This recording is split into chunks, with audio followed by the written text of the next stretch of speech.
Cahaya bagi kakiku, terang bagi jalanku. Waktu ku bimbang dan hilang jalan. Shalom Bapak Ibu Saudara yang terkasih dalam Tuhan Yesus Kristus. Pagi ini kita berjumpa lagi di renungan pagi kita, Pelita Kehidupan. Mari Bapak Ibu Saudara kita bersatu di dalam doa. Bapak yang baik, terima kasih Tuhan, pagi hari ini kami boleh dipertemukan lagi di renungan pagi ini. Tuhan, kembali kami mau mengawali hari bersamamu. Tuhan, kami datang kepadamu dengan segenap kerinduan hati kami. Kami rindu Engkau berbicara buat kami pribadi lepas pribadi. Tuhan, ada pesan-pesan yang mau Tuhan sampaikan buat kami. Dan Tuhan, kami mau belajar taat atas apa yang mau Tuhan lakukan dalam kehidupan kami. Terima kasih Tuhan, urapi hamba-Mu ini dengan segala keterbatasan hamba. Dan Engkau juga memberkati Bapak Ibu Saudara dimanapun kami berada. Kami percaya Tuhan, tangan Tuhan menyertai setiap kami. Pertolongan Tuhan nyata buat setiap kami pribadi lepas pribadi. Tuhan, kami mau selalu mengawali hari kami bersama dengan Tuhan. Karena kami menyadari tanpa Tuhan kami tidak punya kekuatan apapun. Tanpa Tuhan kami tidak dapat meraih apa yang menjadi sesuatu hal yang terbaik dalam hidup kami. Tanpa Tuhan kami tidak bisa apa-apa ya Tuhan. Terima kasih Tuhan Yesus, ajar kami terus mengandalkan Tuhan dalam kehidupan kami. Pagi ini Tuhan, kami mau sambut firman Tuhan dengan hati yang penuh dengan sukacita. Haleluya, amin. Bapak Ibu Saudara yang terkasih, pagi ini kita masih membahas tema tentang menang melewati masa sukar bagian yang ketiga. Ketika orang membahas tentang masa sukar, banyak orang yang tidak tertarik untuk membahas topik ini karena orang lebih suka berbicara tentang berkat, berkat, dan berkat. Benar Bapak Ibu Saudara, Tuhan memang berjanji Tuhan akan mencurahkan berkat-berkat yang luar biasa dalam kehidupan saya, Bapak Ibu Saudara sekalian. Firman Tuhan katakan di dalam Yohanes 10 ayat 10b, Aku datang supaya mereka mempunyai hidup dan mempunyainya dalam segala kelimpahan. Filipi 4 ayat 19, Allahku akan memenuhi segala keperluanmu menurut kekayaan dan kemuliaannya dalam Kristus Yesus. Mazmur 23 ayat 6 yang mungkin menjadi ayat favorit buat Bapak Ibu Saudara sekalian. Kebajikan dan kemurahan belaka akan mengikuti aku seumur hidupku dan aku akan diam dalam rumah Tuhan sepanjang masa. Pertanyaannya, sudah siapkah kita menerima berkat Tuhan yang luar biasa ini? Hal yang kedua, apakah kita mau menyediakan hati kita untuk dibentuk oleh Tuhan sehingga kita dapat menerima berkat ini dan menggunakan berkat ini untuk kemuliaan bagi nama Tuhan. Tuhan tidak hanya mau sekedar memberkati saya, Bapak, Ibu, Saudara hanya dengan berkat materi ataupun berkat jasmani, tetapi Tuhan mau memberikan berkat yang lebih dan lebih lagi dalam kehidupan kita, yaitu berkat yang bernilai kekekalan. Oleh karena itu, Tuhan mau mempersiapkan hati kita, Tuhan mau membentuk hati kita, sehingga kita tidak hanya fokus mengejar berkat secara duniawi, berkat materi, tetapi kita lebih fokus lagi mencari sumber berkat itu dengan segenap kerinduan hati kita. Mungkin saat ini ada di antara Bapak Ibu Saudara yang sedang mengalami masa sukar, sedang melewati masa ataupun proses pembentukan Tuhan. Jangan takut, ketika kita ada dalam koridornya Tuhan, Tuhan akan bawa kita to next level. Kita akan melewati masa sukar ini dan kita akan masuk di dalam masa penuaian, masa yang penuh berkat, masa yang indah, masa di mana kita boleh melihat bahwa Allah bekerja luar biasa dalam kehidupan kita. Kembali, pertanyaan yang muncul, bagaimana kita bisa menang melewati masa sukar? Di renungan yang kemarin kita sudah membahas, kita bisa menang melewati masa sukar. Yang pertama, tetaplah berdoa. Yang kedua, imani janji Tuhan dalam hidup kita. Yang ketiga, jangan padamkan roh. Pagi ini kita akan membahas poin yang keempat, jangan ragu atas pertolongan Tuhan dalam kehidupan kita. Yakobus 1 ayat 6. Hendaklah ia memintanya dalam iman dan sama sekali jangan bimbang. Sebab orang yang bimbang sama dengan gelombang laut yang diombang-ambingkan kian kemari oleh angin. Dalam menghadapi masalah kehidupan kita, yang seringkali melemahkan iman kita adalah keraguan bahwa Allah sanggup menolong kita. kita ragu bahwa pertolongan Tuhan itu akan datang tepat pada waktunya.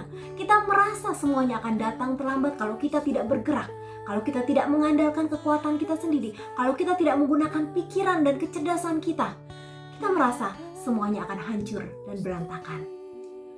Tanpa kita sadari, iblis sedang memainkan strategi di dalam pikiran kita. Dia membuat kita ragu akan janji Allah. Dia membuat kita bimbang bahwa Allah sanggup menyatakan pertolongannya buat kita. Kita dibawa dalam keraguan, padahal firman Tuhan ingatkan kepada kita, hendaklah ia meminta dalam iman dan sama sekali jangan bimbang.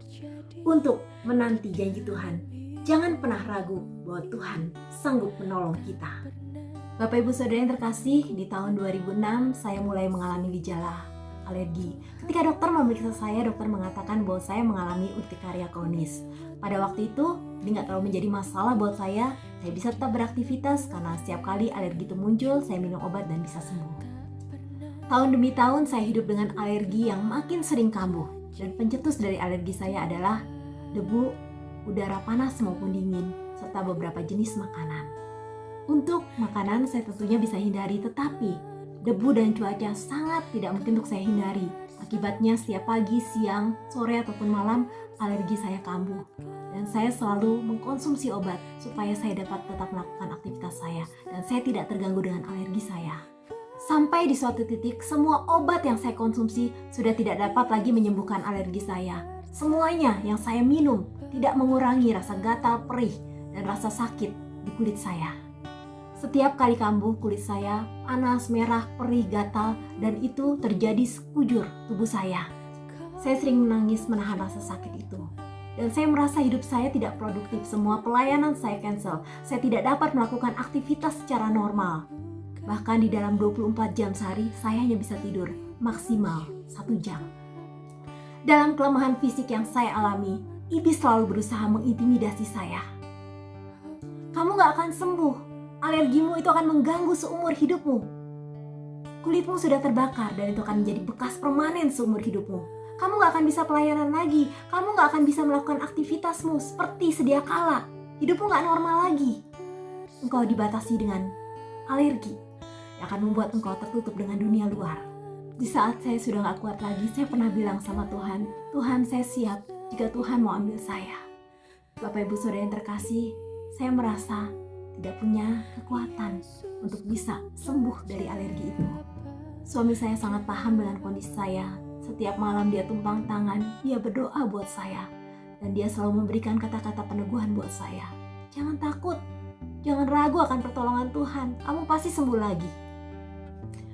1 minggu kemudian saya mendapat referensi dokter kulit yang bagus. Dan saya mengunjungi dokter kulit itu dan Tuhan mempertemukan saya dengan seorang dokter bernama Ibu Dokter Hartati.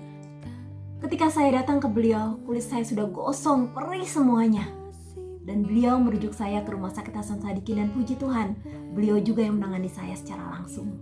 Selama pengobatan saya sering rewel. Kalau rasa sakit itu muncul, saya akan WA Bu Dokter. Dan dengan kesabaran, Ibu Dokter selalu membalas WA saya. Dan beliau begitu setia menemani saya pada masa-masa saya membutuhkan support dari beliau. Setelah menjalani pengobatan selama 2 bulan, alergi saya mulai reda dan saya mengucap syukur Tuhan memberikan pemulihan bekas-bekas luka di tubuh saya. Semuanya Tuhan sembuhkan dengan sempurna. Saya teringat apa yang disampaikan suami saya, jangan pernah ragu akan pertolongan Tuhan, karena Tuhan sudah memberikan solusi atas setiap masalah kita. Tuhan sudah memberikan jalan-jalan yang terbaik untuk akhirnya kita bisa keluar dari masalah itu. Bapak Ibu Saudara, pertemuan saya dengan Ibu Dokter Hartati bukan suatu kebetulan, tetapi sebagai jalan yang Tuhan siapkan untuk menolong saya. Bapak Ibu Saudara, jika Bapak Ibu Saudara punya begitu banyak masalah, percaya Tuhan sudah siapkan solusi yang terbaik buat Bapak Ibu Saudara sekalian.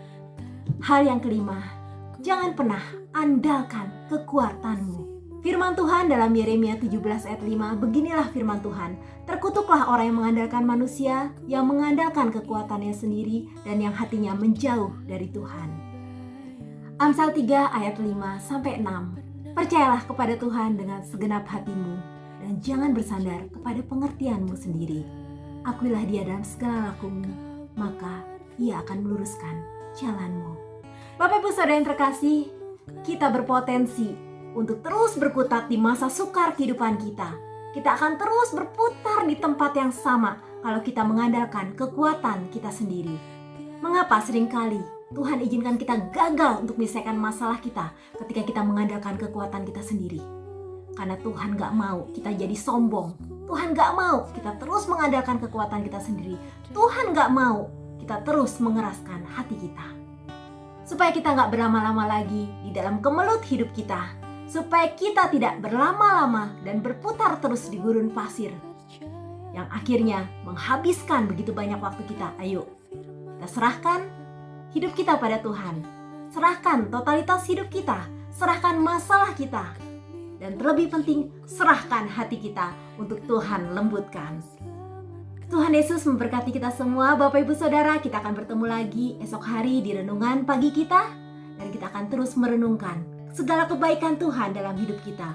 Karena merupakan sebuah keindahan, kenikmatan, suatu hal yang begitu luar biasa saat firman Tuhan terus menerangi sepanjang hidup kita.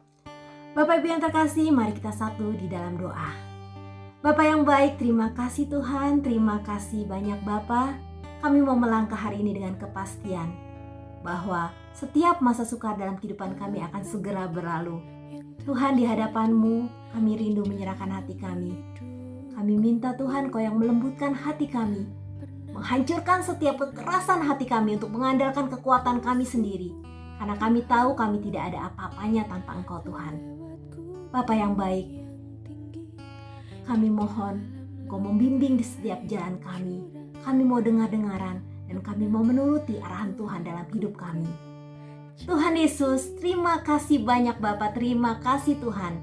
Kalau kami boleh melalui hari-hari lalu dalam kehidupan kami, dan kami boleh ada sebagaimana kami ada saat ini, semuanya hanya karena kemurahan Tuhan. Bapa yang baik, terus buat kami semangat, terus buat kami melihat dengan visi yang Tuhan taruh dalam hidup kami. Tuhan, terus buat kami untuk rindu dengar-dengaran akan Engkau di sepanjang hidup kami. Terima kasih banyak Bapa, Engkau memberkati kehidupan kami, keluarga kami, pekerjaan kami, pelayanan kami, semuanya diberkati Tuhan dan pada akhirnya menjadi berkat bagi banyak orang. Terima kasih Tuhan Yesus, dalam nama Tuhan Yesus kami berdoa. Haleluya.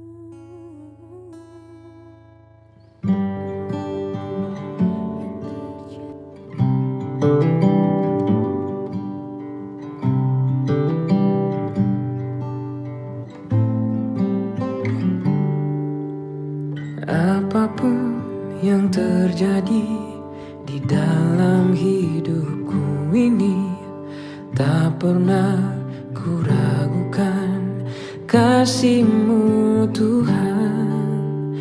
Lewat gunung yang tinggi, dalam lembah yang curam, tak pernah ku ragukan janji-Mu Tuhan. Kau berfirman dan sembuhkanku, Kau bersabda dan selamatkanku.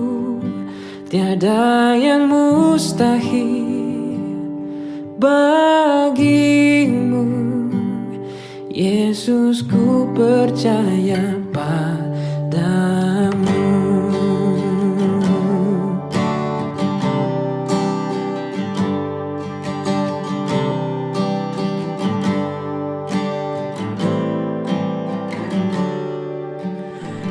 Apapun yang terjadi di dalam hidupku ini, tak pernah ku ragukan kasih-Mu Tuhan. Lewat gunung yang tinggi, dalam lembah yang curam, tak pernah ku ragukan janji-Mu Tuhan. Kau berfirman dan sembuhkanku, Kau bersabda dan selamatkanku. Tiada yang mustahil bagimu, Yesus, ku percaya padamu.